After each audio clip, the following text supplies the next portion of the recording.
Stranger Things, temporada 4. ¿Consigue lo que se propone esta temporada de la serie más vista de Netflix?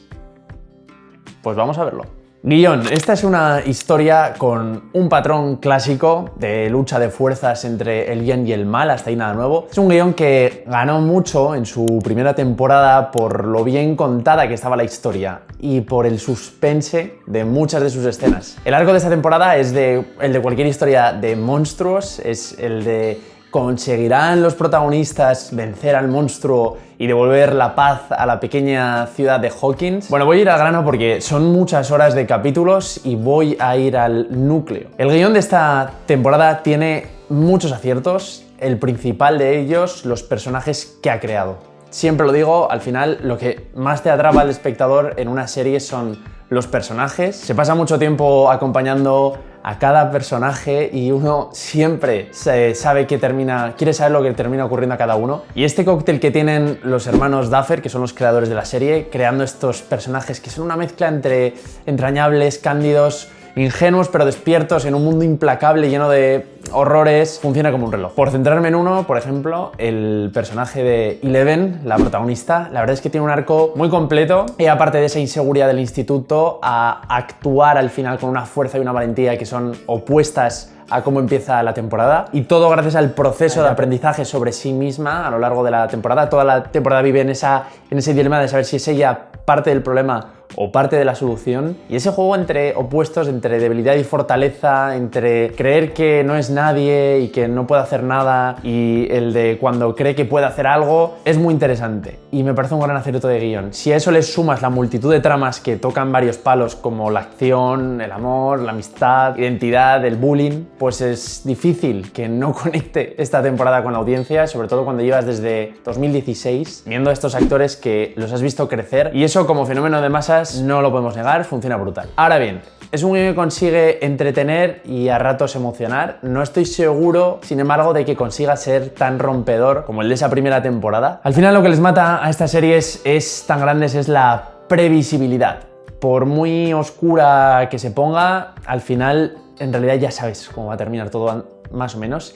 Y esto me hace hablar de una serie que también tuvo un récord de audiencia enorme en su momento, que fue Juego de Tronos. Pero una de las cosas que hizo grande a esa serie fue que su guión precisamente no era previsible, ¿no? Cualquiera podía morir, no se hacían concesiones, se mataba a destajo a personajes sin clemencia, como por otro lado pasa en la vida real, ¿no? Entonces eso generaba una especie de efecto de recompensa variable, que es el mecanismo que hay detrás de las máquinas tragaperras y de las redes sociales, que básicamente hacía que cada episodio fuera distinto y nunca supieras, ¿no?, cuándo te va a tocar esa próxima, que te va a volar la cabeza, ¿no?, esa próxima muerte y de quién. Entonces estos guiones están, ya digo, trillados, esta mezcla de lo sobrenatural con el dominio de uno mismo, que es al final esta mezcla de Harry Potter con Star Wars, con ET, con Poltergeist, con La Cosa.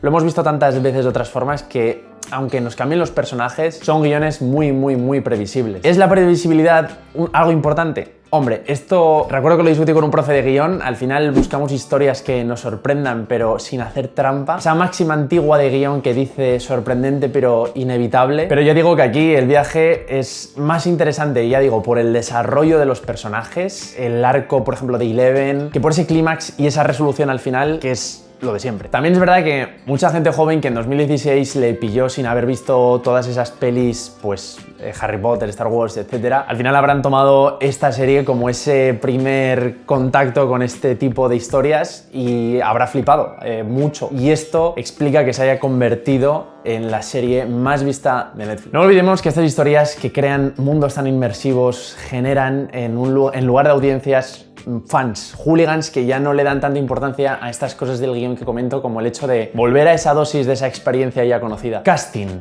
La verdad es que para ser una serie plagada de actores jóvenes, lo cierto es que tiene unas interpretaciones muy pulidas, muy logradas, muy creíbles, muy emocionantes por momentos. Destaco la maestría de David Harbour haciendo de Hopper, la fuerza que tiene también en la mirada la actriz Sadie Sink haciendo de Max, y sobre todo el pedazo de palizón de primeros planos de lágrimas, gritos y miradas intensas de Millie Brown en el papel de Eleven. Lo cierto es que esta chica me ponía un poco tenso en otras temporadas. La verdad es que le veía muchos tics de actriz intentando ser cookie, pero en esta temporada demuestra que es una actriz de verdad llena de talento y que realmente esos primeros planos y esos momentos de alta intensidad que se carga a las espaldas de esta chica hacen que funcione la serie mucho mejor. Cámara, entramos en lo mejor de la serie. Ya esto es terreno de la opinión, pero la cámara y la iluminación de esta cuarta temporada es un desfase. O sea, cada movimiento de cámara está motivado por una intención de crearte o de provocarte una emoción dentro.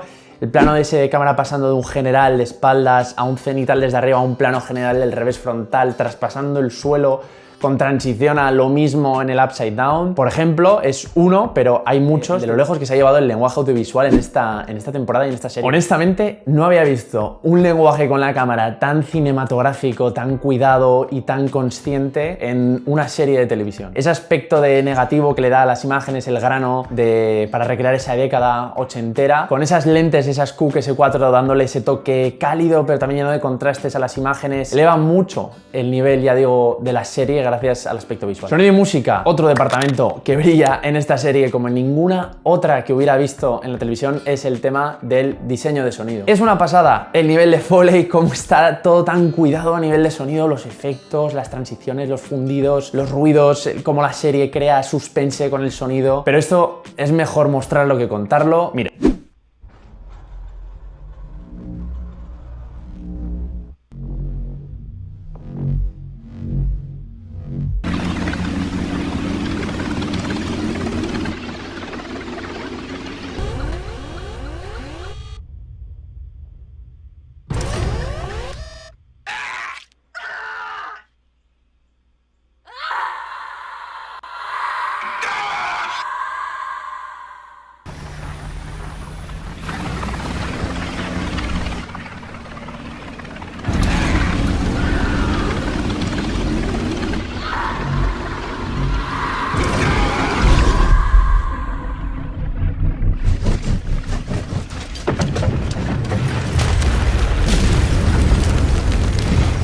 Localización. Una serie de un presupuesto de 270 millones, pues bueno, se puede permitir casi de todo. Hay un esfuerzo por rodar en los sitios reales, sin duda, sin demasiada pantalla verde, y es especial mención al esfuerzo que hace la serie por rodar nevando para simular esa parte de Rusia en esta temporada, con esa prisión y esa iglesia ortodoxa que también juega un papel importante, que hace que todo se sienta más real. Diseño de producción, bueno, brutal. Esto junto a la cámara y al sonido y la interpretación de Eleven y Hopper son el Leo Messi de la serie. O sea, en diseño podríamos hablar de muchas cosas, la figuración, con esas escenas repletas de gente en la cancha de baloncesto, en pabellones, en salones de actos, cuando hay discursos. Podríamos hablar de toda esa recreación del Upside Down, del vestuario fantástico, menudo trabajazo que hay de diseño de vestuario, de peluquería, por supuesto, y de maquillaje, y por destacar en representación de todo algo, elegir recrear el personaje de Vecna, de esa versión de nuevo Voldemort al final, pero bueno, esa de hacerlo real, que no sea algo generado por ordenador, sino creado con siliconas y material físico, y instalárselo al actor durante horas para que el resto de los actores pueda reaccionar de una forma mucho más auténtica, es espectacular y eleva muchísimo el nivel de la serie. Y montaje. Aquí el mérito está en el storyboard. Hay un diseño muy intencionado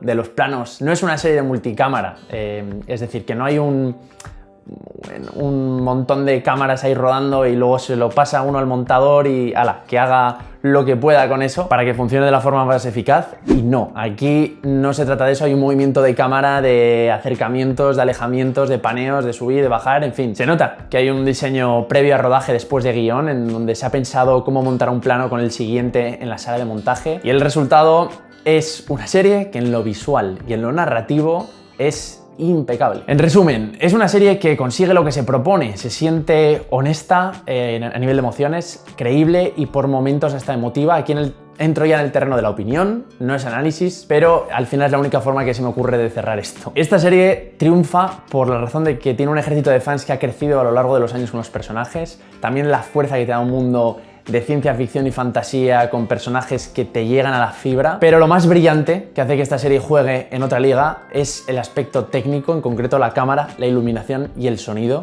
El guión es sólido, funciona, pero no deja de ser más de lo mismo. La lucha de fuerzas entre el bien y el mal, la clásica fuerza entre el lado oscuro y la luz, y el cierre tan poco original para que todo el mundo se vaya contento. Pero bueno, la parte positiva de esto, la lección que como guionista saco es que a veces es posible tener una serie exitosa sin un guión brillante e imprevisible, siempre y cuando, eso sí que no lo he dicho y sería injusto irme sin decirlo, la llenes de cosas inesperadas, aunque en el resultado final todo sea bastante previsible y lo veas venir. Es decir, que sí que hay muchos momentos en los que la serie parece que va a ir por un lado, pero luego te sorprende. Son pequeños momentos, pequeños giros que tiene toda la serie a lo largo de las escenas, de cada capítulo. Son microgiros, pero a nivel macro, a nivel de cómo se resuelve la historia al final y qué pasa, eso es muy previsible. Ya sabemos más o menos cómo van a ir las cosas. Y eso es a lo que me refiero cuando digo imprevisible. Luego, claro, quizás lo han corregido bastante ese aspecto, llenándolo antes de muchos momentos en los que parece que se va a resolver de una forma, pero se resuelve de otra, pero de nuevo se resuelve de otra para dar otro giro. Quizás es verdad que ahora que lo pienso, la serie salva bastante esa previsibilidad con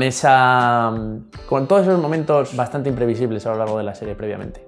No lo sé, estoy ya conjeturando como guionista. Y nada más, muchas gracias por ver este vídeo. Si te suscribes al canal y le das a like me ayudarías muchísimo a seguir creciendo con los vídeos. Déjame en los comentarios, déjame tu opinión sobre lo que te ha parecido esta serie. Y nada más, nos vemos en el siguiente vídeo. Un abrazo, chao.